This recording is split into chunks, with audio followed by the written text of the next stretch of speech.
Hello, welcome to the sixth episode of the Paranormal Lens Podcast presented by Jotnix Paranormal. I am Jamie Widener, your host for this evening, along with Chad Thomas on that other Mhm. screen. Mr. Thomas, sir, how are you? I'm good, Jamie. How are you? I'm hanging on, man. It's been a day. It's been, as I told you earlier, it's been an F a day, hmm um, and it, and I don't know how it happened. It just did. So, but all is better now. We're here. Good. Yeah, This is it's live. Tuesday night. We're gonna spend an hour together with all our friends. A whole hour? Wait, what? A whole hour? a No whole way. hour. All So right, uh, fine. yeah, No, all I'm good. I'm sorry you didn't have a good day. It's all right. It's we're due to have bumps every once in a while. So, Mhm. um, but it was what the heck. It was a what the heck after a what the heck. Yeah. So Okay. you know, hey, Mhm. it's all good. No complaints. But while we're talking about things, how was your weekend? Good. Let's see. We had an investigation, so there was Sure that. did. Uh, Yeah, had a lot of people. Uh, we did. It was a very full house. I think it was the most people we've had at the end in a long, long time.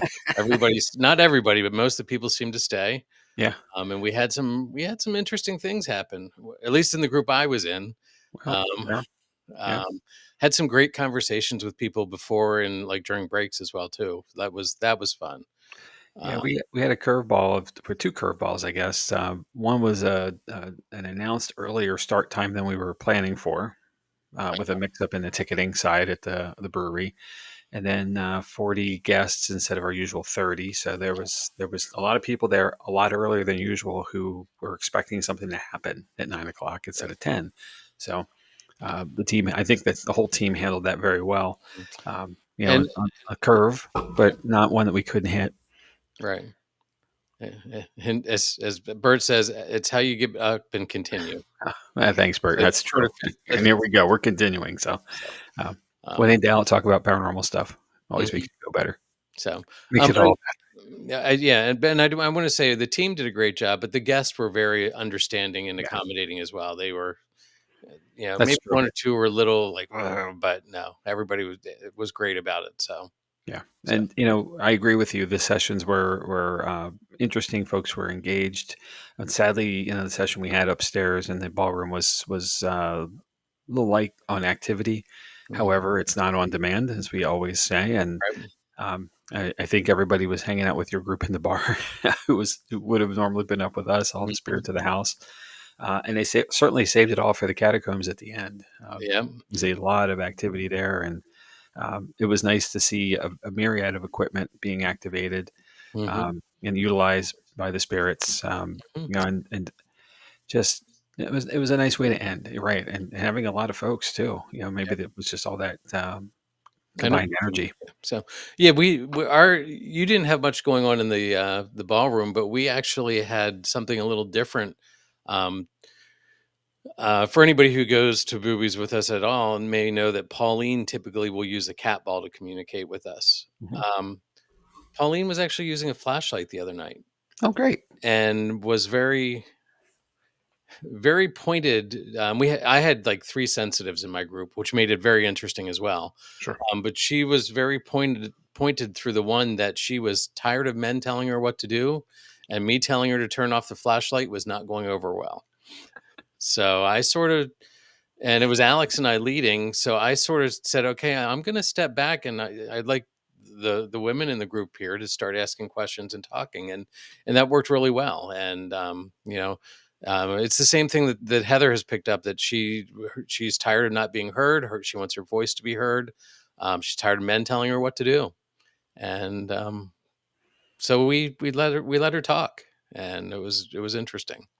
So Well, that's great. I mean, well, that is for the living as well as those who've passed. Reading the room is important when mm, you're told something or you're clearly getting something. You got to understand it and follow it. mhm. Instead of keep asking for the same things over and over again. When it clearly is not what they want to do or Yeah. attempt. And I also learned that we shouldn't pigeonhole, our friends on the other side into certain pieces of equipment because they can use whatever they want whenever they want. That's right. So so Very cool. so yeah, that was a good thing. I do wanna take a moment to say, it is Well, Veterans. Heather was comment here that she loves Paul. So Yeah. thanks. Yeah. That's good. Great to see you, first of all, and thanks for the comment. We all do. Yeah. I want to take a moment to recognize today is Veterans Day in the United States. Yep. Um, uh, Correct. so I want to take a moment to thank all those who have served and are serving for us. I guess, well, that would be Armed Forces Day, but all our veterans who have served, I want to take a moment to say thank you for your service. Thank you for everything that you've done for us. We owe you a great debt for everything that you've done to help keep us safe. So thank you. Absolutely. Thank you.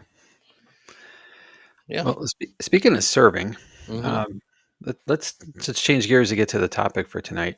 Okay. Uh, let's talk about a building that has served hundreds and hundreds and hundreds of years, uh, called the Castle of Good Hope. And Chad, as we usually start out here, have you heard of this before? Anything? I've heard of it, and that's where it ends.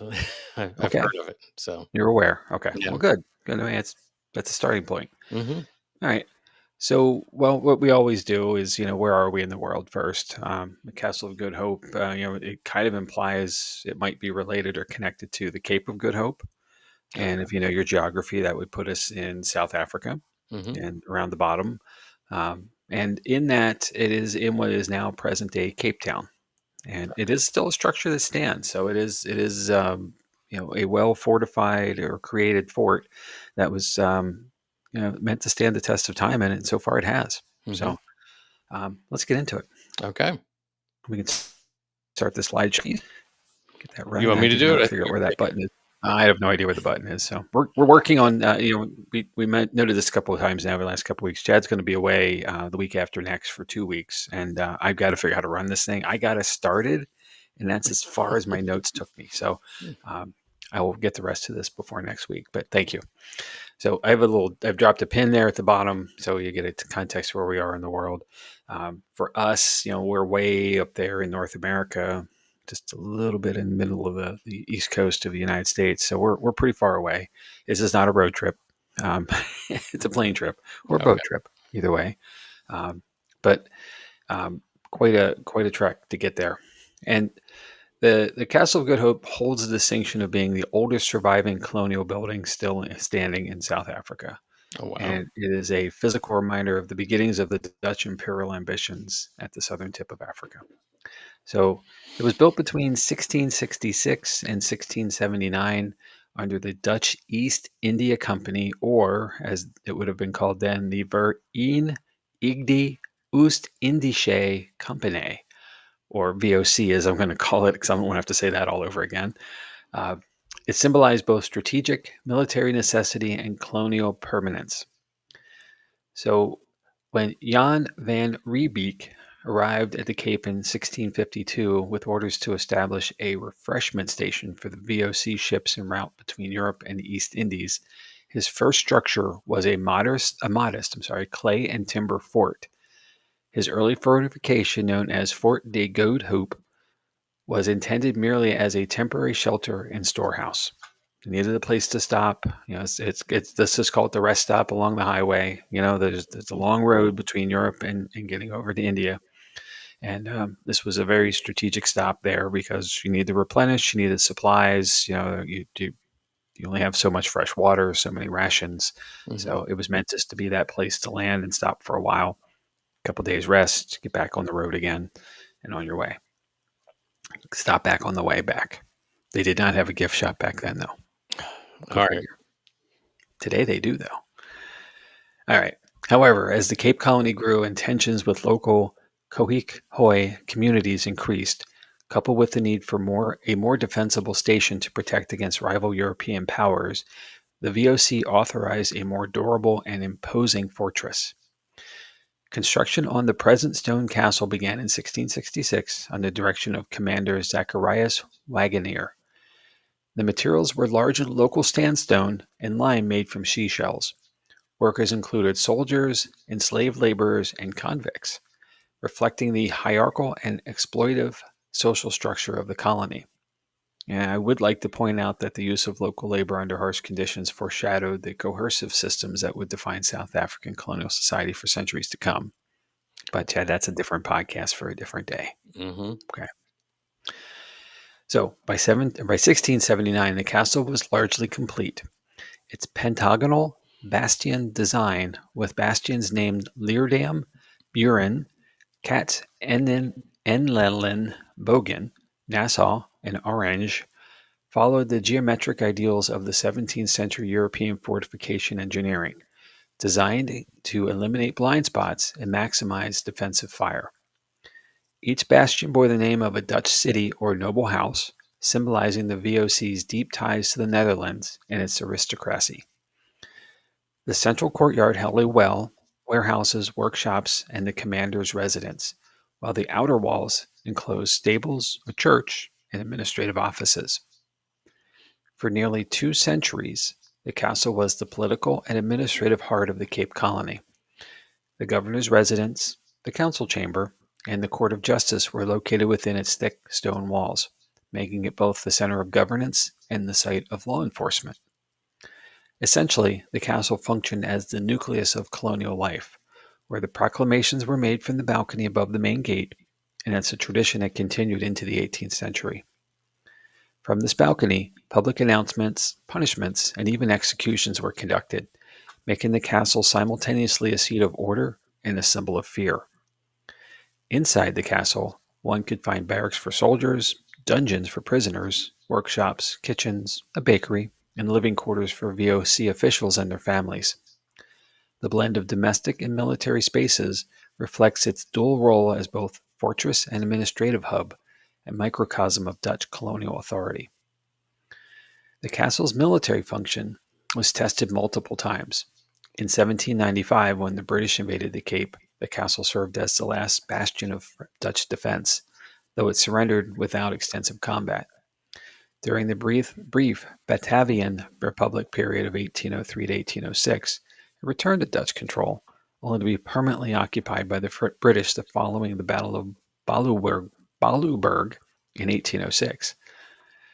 Under British rule, the castle retained its role as a military headquarters, with the Union Jack flying above its ramparts until the mid-20th century. It became the headquarters of the Cape Garrison and later the South African Army, housing regiments such as the Cape Town Highlanders. The British also made structural changes, adding more modern facilities while maintaining the overall pentagonal layout. Architecturally, the castle represents one of the finest examples of 17th century Dutch military engineering outside Europe, and its design adhered closely to the principles of Simon Stevin, the Flemish mathematician and engineer whose work on fortifications influenced Dutch colonial architecture worldwide. The castle's outer walls, reaching up to 10 meters thick at its base, provided formidable defenses, while its moat, which is now dry, once connected to Table Bay, allowing supply boats to dock near the walls. The main entrance, framed by the VOC's coat of arms and flanked by symbols of trade and navigation, asserted the company's authority in both commerce and governance. Inside, the dolphin pool and the governor's ballroom reflected the opulence of the colonial elite, contrasting starkly with the squalid condition of prisoners confined below ground. By the late 19th century, however, as military technology evolved and the coastline shifted due to land reclamation, the castle lost much of its strategic importance. The once waterfront fortress found itself nearly a kilometer inland, cut off from the sea it was meant to guard. By 1936, the castle was declared a national monument, marking a shift from military function to cultural preservation. This designation recognized its historical and architectural significance, though it remained under partial military occupation well into the 20th century. The Castle Military Museum was established within its walls, displaying artifacts from the VOC era through both world wars. The South African Heritage Resource Agency, or SARA, and Ezeco museums have since worked to transform the castle into a vocal heritage site, reflecting not only Dutch colonial perspectives but also indigenous and African histories. Recent restoration efforts have revealed hidden layers of the structure, from old graffiti etched by prisoners to original stonework buried under plaster. In 2016, during the castle's 350th anniversary celebrations, curators emphasized its transformation from a symbol of colonial oppression to a beacon of inclusivity and reconciliation. At that time, 4 bronze statues of African leaders, King Ketesh Wayo, King Sekhuk Hun, King Lang Ali Baleh, and Kozian leader Doman, were unveiled in the courtyard to honor resilience against colonial rule. This act symbolically recentered the castle as a place of shared history rather than a solely colonial relic. And today, the Castle of Good Hope serves as a living museum, housing the William Fair Art Collection. It's a major archive of colonial era paintings and furniture, as well as military and cultural exhibits. It is open to the public for tours, educational programs, and even paranormal investigations, reflecting its hybrid identity as both a natural monument and a haunted landmark. Guided tours showcase not only its architecture and history, but also its hidden tunnels, dungeons, and chambers, offering a tangible connection to the lives of soldiers, prisoners, and slaves who once lived and died here. The castle is also home to traditional ceremonies, historical reenactments, and heritage festivals, ensuring it remains a vibrant part of Cape Town's cultural landscape.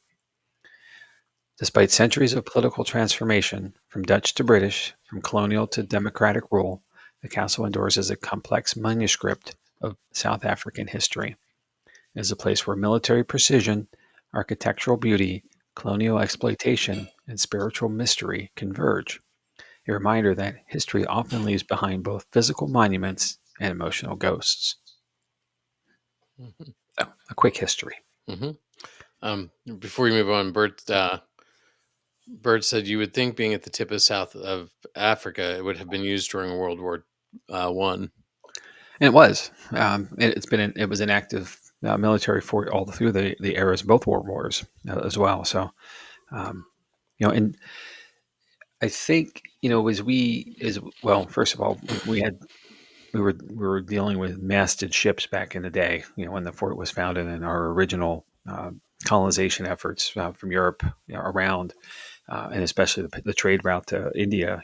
Once we got into steam powered and then engine powered ships, we didn't have to hug the coastline as much. Right. So the fort, even though, and also some of those reclamation projects, taking back some of the land, moving the fort further inland, basically, it lost its direct prominence. Being a kilometer off the ocean is pretty far. Yeah. As far as the distance, so it didn't have that stronghold that it used to be. But Right. you could avoid it if you needed to. Right. Going into that era. Right. But it would be a long time to hold your bladder, as Bert said here earlier. It certainly would be. So, well, that's a lot of history, but it's not a lot of paranormal stuff, right? So Right. that's kind of why we're here. So let's talk about that. So, as you can imagine, the castle has a few ghosts and stories attached to it. Here are a few of the most cited legends and phenomena. The first is the Gray Lady. One of the most frequent reports is of a woman in gray, sometimes described as a long cloak, walking or running through the grounds or inside the castle at night. Occasionally, she is covering her face or appears to be in distress. Some suggest she may be the ghost of Lady Anne Barnard, who lived in the castle in the late 18th century, somewhere between 1797 and 1802, when her husband was colonial secretary. The intrigue of the Gray Lady lies partly in the mixing of high colonial society, such as a lady in a ball gown, with the more brutal military prison past. Mm-hmm. The next is a tall figure on the ramparts. Another persistent legend is of a tall, luminous figure seen on the battlements or between the bastions, especially between Leerdam and Buren, who appears to jump or fall off the wall and vanish before hitting the ground. Some interpret this figure as the ghost of a soldier or a prisoner who leapt to his death or was pushed, perhaps out of despair. The visual of a body vanishing before impact makes for a dramatic ghost story, but it also ties in with the castle's function as a fortress with heights, drop zones, and executions. The next, the bell tower and the hanging soldier. The story is linked to a tall figure and the battlements. In the battlements is the legend of a soldier hanging himself by the rope of the bell tower. The bell tower has been bricked up long ago, and also it sometimes rings mysteriously. The next, the black dog. Another story mentions a spectral black dog that lurks on the castle grounds or appears suddenly and lunges at people, but then vanishes. The black dog is a common motif in ghost folklore worldwide. It's sometimes a harbinger of death and sometimes noted as a restless spirit. And its presence here adds a bestial, primal dimension to the haunted space. And the last one is that there are just generally voices, footsteps, and cold spots in the dungeon. Visitors, staff, and tour guides frequently report hearing footsteps in the corridors of the dungeon or the Donkergat, disembodied voices arguing near the guard room, and sudden drops in temperature, as well as the feeling of being watched. All of those things are familiar, right, Chad? Mm-hmm. So these stories overlap and reinforce each other. The castle's architecture with deep dungeons, battlements, old prison cells, tunnel-like corridors, facilities echoing, and the shadows and chilly spots all feed into the haunted narrative. Moreover, the historical reality of punishment, death, and colonial violence gives the ghost stories a context rather than being purely invented. From heritage perspective, the haunted stories can be a double-edged sword. On one hand, they draw interest, visitors, and attention to the site, which may help preservation funding and public engagement. On the other hand, there is a risk of sensationalizing or trivializing the darker aspects of its history, such as slavery, colonial violence, and imprisonment.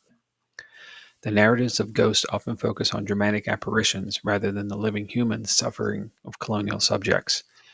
A balanced heritage interpretation might use the paranormal dimension as a way into deeper reflection. For example, the ghostly footsteps in a dungeon may prompt a visitor to ask, who was imprisoned here? And what was their fate? Rather than simply, did I just see a ghost? In researching the castle, it struck me that the ghost stories are not only about spooks and thrills, but may function as a metaphor. The footsteps in empty corridors represent the once voiceless. The shadow figures on the ramparts may represent unseen soldiers, prisoners, or colonial agents. And the Grey Lady may represent the unsettled memory of colonial elite lives in a place built for domination. Ghosts in historic places often stand in for what has been hidden, erased, or suppressed. So, to wrap this up, the Castle of Good Hope is more than just a fortress museum in Cape Town. It is a living archive of colonial architecture, military discipline, imprisonment, and heritage interpretation. Its haunted reputation is rooted in that complex history and embodied in the walls, cells, and corridors. The ghost stories from the Grey Lady and the spectral jumper to the black dog and dungeon whispers give visitors a shiver, but they also point to deeper questions about memory, power, and legacy. As long as the walls remain and visitors walk the battlements, the castle will continue to invite those drawn by both history and the supernatural. Whether one believes in ghosts or not, the haunted narratives of the castle encourage us to ask, whose lives echoed in these corridors, whose footsteps remain in the dark, and how do we today interpret a building that once symbolized authority and now invites reflection? Let me cite some sources and we'll discuss. Mm-hmm. So, first and obvious is thecastleofgoodhope.co.za. The next is hezekiah.org.za/museums/the Castle of Good Hope. The littlehouseofhorrors.com, Castle of Good Hope. Sarah.com.za, Castle of Good Hope. SouthAfrica.net. N Travel article, The Beginnings of Colonial History of the Castle of Good Hope. HenryFagan.com, The Castle of Good Hope, an enigmatic relic of the past. MattyMedia.org, The Ghosts of the Castle of Good Hope. ParanormalForum.net, Threads, Castle of Good Hope, 10960. And lastly, CapeTownETC.com, Things to Do in Cape Town / Cape Town Haunted Places. So, Chad, when can we go? Well, Bert wants to know, and who's paying for the plane tickets? Well, that's a great question. I think this one we're going to have to stow away somewhere to afford it, especially with the cost of things these days, and a lack of air traffic controllers here in the U.S. currently. Yeah. So maybe we take a boat. Yeah. That's going to be a long trip. But with better conditions than it would have had traveling in the 16 and 1700s. This is true. So It's interesting that most of the stories that are there are stories that we find almost every place that's haunted. Yeah, yeah, So, I noted that too. You're absolutely right. and there's nothing wrong with that. It's just it seems we have typical stories everywhere, and that but there's commonalities in every place like this. There would have been officers' wives in ball gowns. There would have been dogs. There would have been soldiers who were prisoners. There would have been, all these things are commonalities in all the, a lot of these same places. So Yeah. it's not surprising that we have, Well, same stories. it made me think of Fort Mifflin. Hmm. Here for us locally, and just in the south side of Philadelphia, here in Pennsylvania. One of the our colonial forts that was key to our success in the American Revolution against the British. Um, Hmm. a star fort there.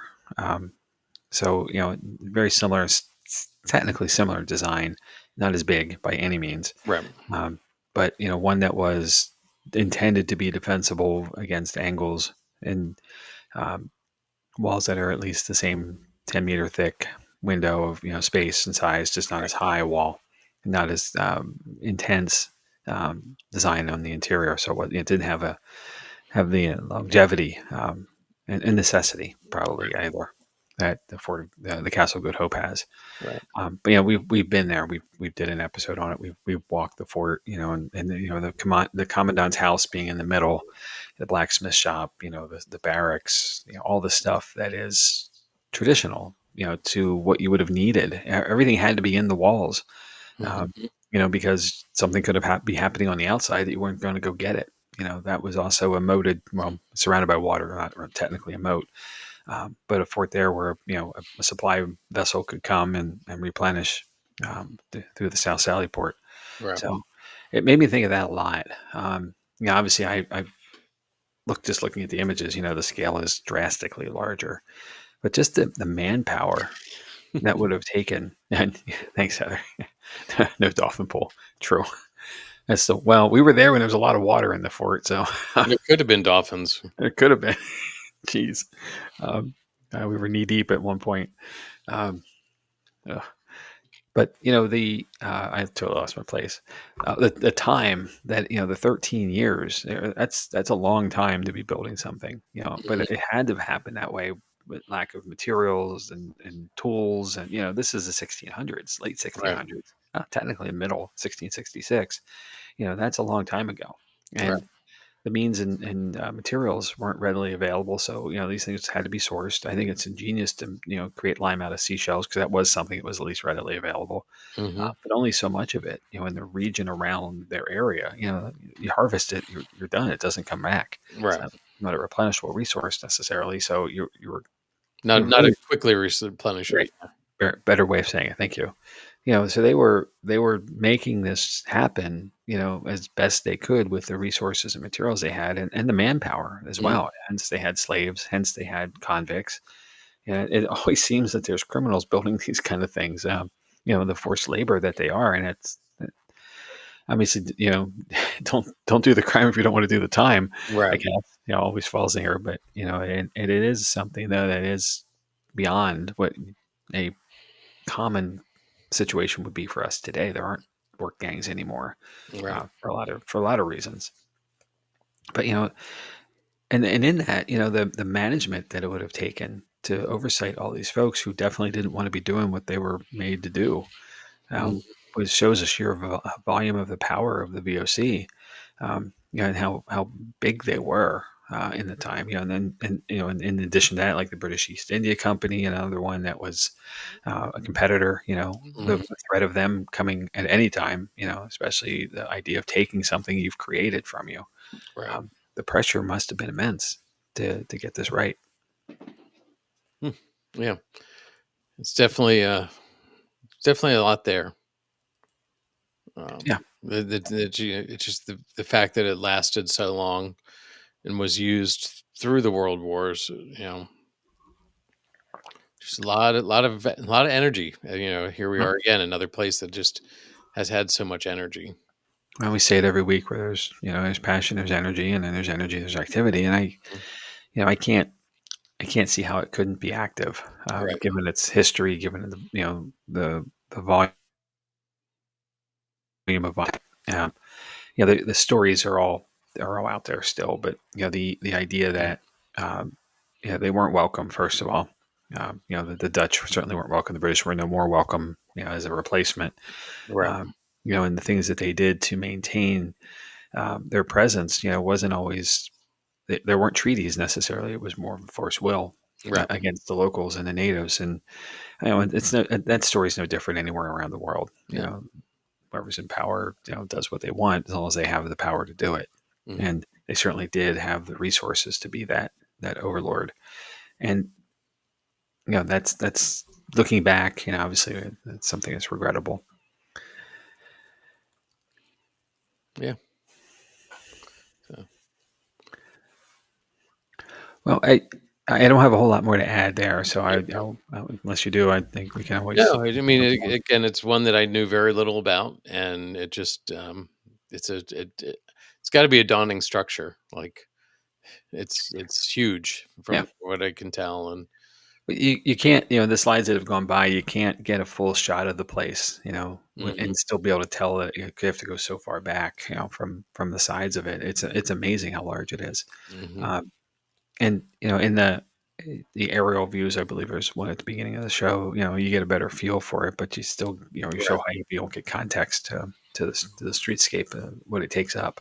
Right. I guess I'd liken it to Eastern State Penitentiary. Okay. How and then that's local for us in Philadelphia, PA. But it was built on the edge of town at one point, and so was the fort. It was the town, Right. and Cape Town didn't quite exist as it is, or certainly not as it is now. But it really, Right. that settlement established off the fort.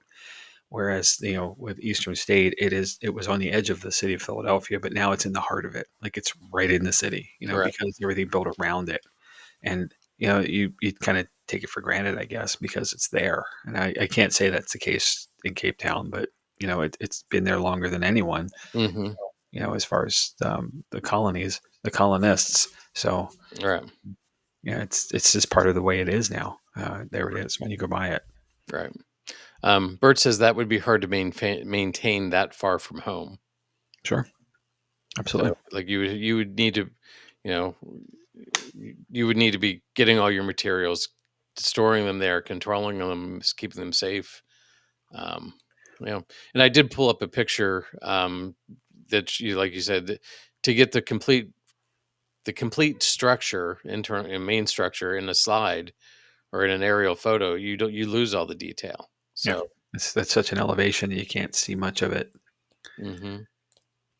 I mean, I find it interesting how it is the internal is connected, whereas like Fort Mifflin, it was all individual buildings. Mhm. The picture of this shows that there was like one main structure north to south, or on that axis in our picture, with the whole area sort of built out. So that structure in itself must be huge.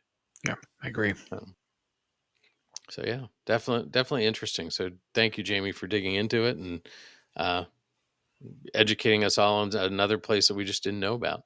Cool. So, Well, I'll say this before we move on, and we have listeners around the world.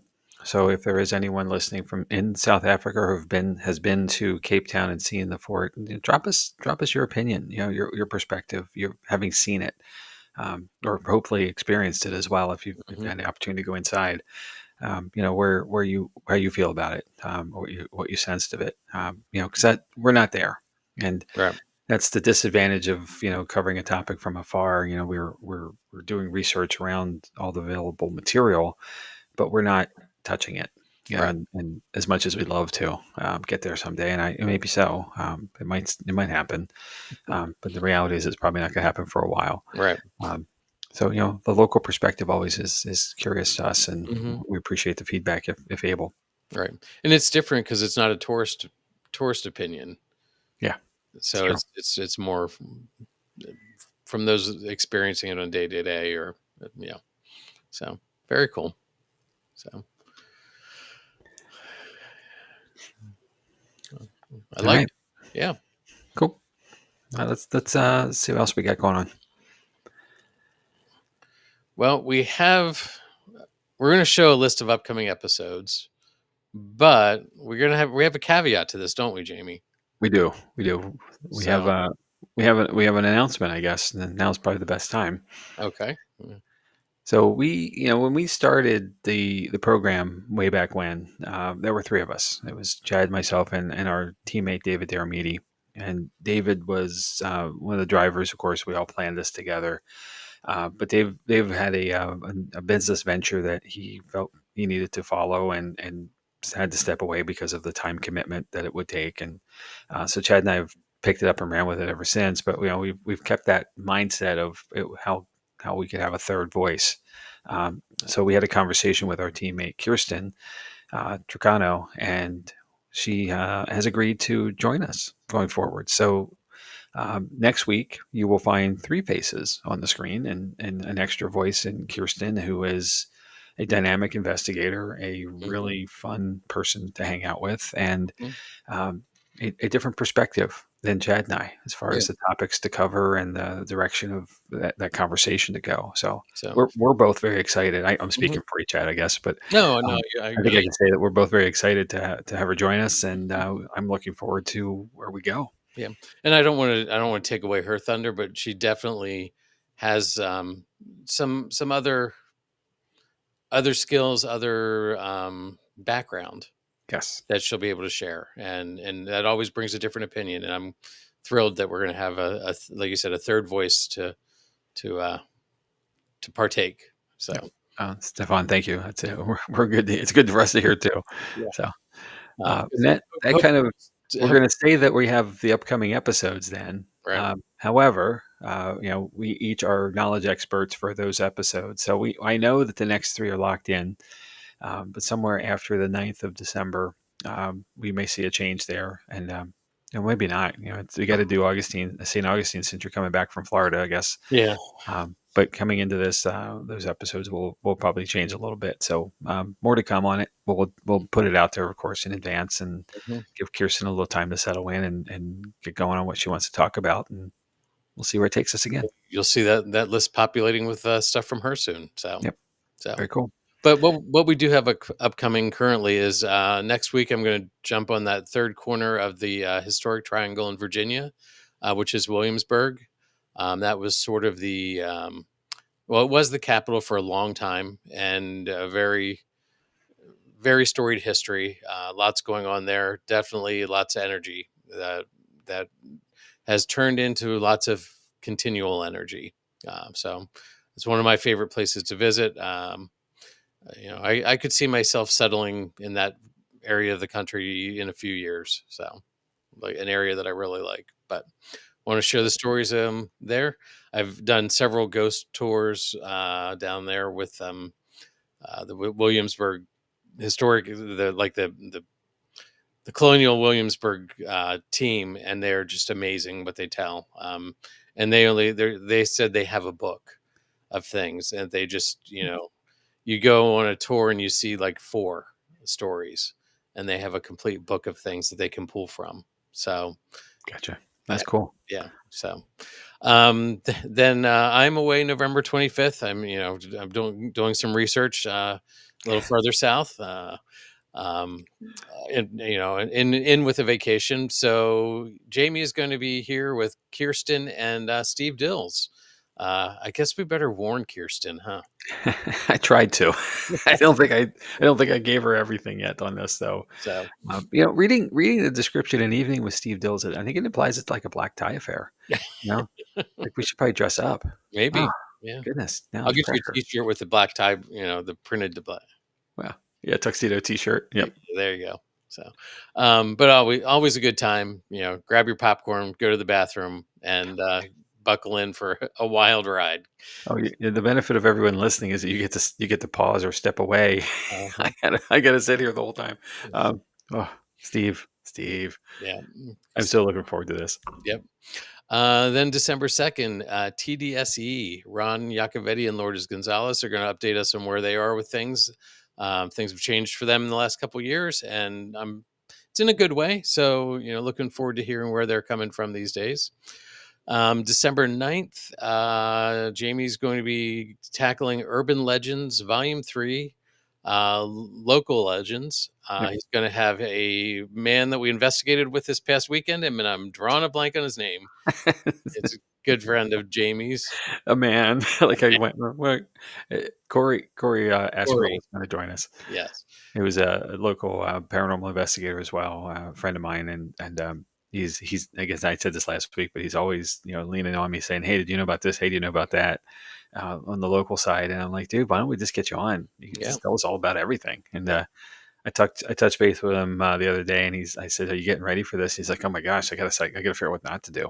So that might be another Steve Dill's epic episode kind of length. So, Mhm. and Ryan and Lord is they can talk about whatever they want. So that might be a long one. So a Yep. couple weeks in a row, this will be Yep. great. So, and then December 16th, like I said, we're planning St. Augustine Lighthouse. I will be visiting down there, doing uh, I think it's Dark of the Moon tour is what it's called at 10:15 on Saturday, December 30th, I think, or not November 30th. Um, yeah, yeah. So I'm looking forward to that. Get to climb the stairs of the lighthouse in the dark with glow sticks. Nice. So that'll be a lot of fun. All right. Well, if you start hearing some like rave music, at least you got your sticks. Yeah, exactly. Unk, So, unk, unk. really looking forward to that one, and then being able to share what I learn, and maybe some pictures. Who knows? So, Cool. Very but cool. Alex and I will be doing that tour, so maybe we'll have to drag Alex in that night. There you go. We'll see. Hey, why not? He's no stranger here. That is true. He's just strange. Yes. Well, he's your kid, so Exactly. man. So, um, so we have a little bit of news about this slide as well. Jotnik's Paranormal Investigations. You don't see anything for next year. You see December 6th at Booby's Brewery. This will be our last investigation as a team at Booby's Brewery. We've decided as a team that it's time to take a step away from this, and the spirits will still be there. We won't be there every month. We might pop in and do an investigation as a team every now and then, but we won't be hosting public investigations. Not sure what Sam's planning in the future, but I'm sure whatever it is, it'll be fun, interesting, because he's always got something going on there. So True that. Yes. so It's been a good run. It's been 5+ years. It's just time for a change mhm. and transition to something else for us as a group. So, but So that being said, I can't get to the count anymore because there's only one left. So it doesn't list how many people are at each or how many tickets are left for each one. There were 33 last time I saw. They may not last, especially this being the last for our group. So if you want them, get them soon. yep. Don't wait. As always, don't wait. Yep. And then let's see, we've got how you can get in touch with us. There's the website, jotnixparanormal.com, jot-nixparanormal.com. You can email us at paranormallenspodcast@gmail.com. And you can check out our link tree, which is linktr.ee/paranormal lens. And that will connect you with everything that we do, all our social medias.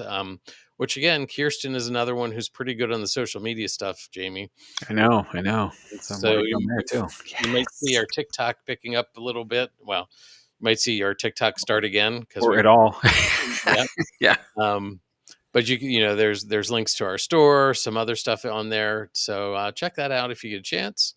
You were talking about earlier about how we were seen in different countries. We're up to 45, right? Yep. That's So true. you wanted to hit that 40 mark, and we hit 40, and we kept going. But don't stop there, right? Exactly. And Spotify, I think we have 6,500 streams now, Okay. a little more than that. So we're definitely the ball has started rolling, and I think it's good. And we want to thank everybody for taking the time to spend an hour, 45 minutes to an hour with us. Well, if Steve's on 2.5 hours on a Tuesday night, we know there's lots of things you can do with your time, lots of other podcasts out there that are live, but we really appreciate you taking the time to spend it with us. And even if you're, even checking it out the next day or later in the week or whenever it is, just thank you. We really appreciate it. It's what keeps us going. We could have given up on this a long time ago. We have a lot of episodes, and we've gotten emails saying, "Wow, you've gotten more episodes than most podcasts do." So Who that's knew? nice. Yeah, nice to hear. Yeah, it is. So, and then we get And I got to put Bert's comment up here. yeah. Love you guys. Keep up the great work, Kyle. Love you too, So, Bert. Thank you. so yeah, You're the thanks. best. We appreciate it. So, yeah. Anything else, Jamie?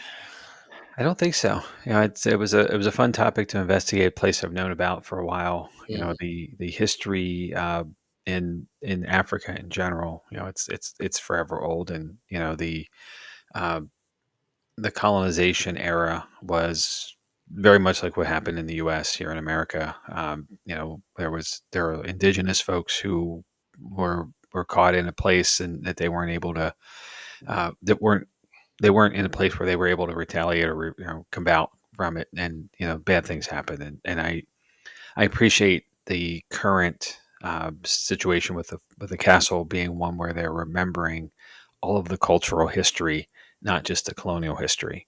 And I mm, think that's so very important, and such a good representation, a fair representation that it didn't happen just by the Dutch arriving on the shore.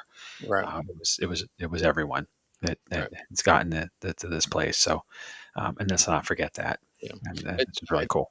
I think that is important, that we have to look at these places not just under a microscopic lens, but under a wider historical, that multiple things have happened, Yep. and longer than we even know what was on the ground. So, And of course, a paranormal lens. well, and yes, Right. yeah, Yeah. that's that thing that slides in front, right? That just gives it. So Yep. whatever. So, So. I assume you have an outro. I sure. So just a real quick question: Are you ending the live, or am I ending the live? I can press a button that says "end broadcast." So yes, I will take care of that. So, well, we got to get the outro rolling before we do that, though. But just to wrap it up, so as the echoes of the Castle of Good Hope fade into the night, we're reminded that history often hides more than it reveals. Whether ghosts or grounded in truth, its stories continue to haunt the walls and our imaginations. So until next time, stay alert, stay respectful, and stay curious. Good night, everybody.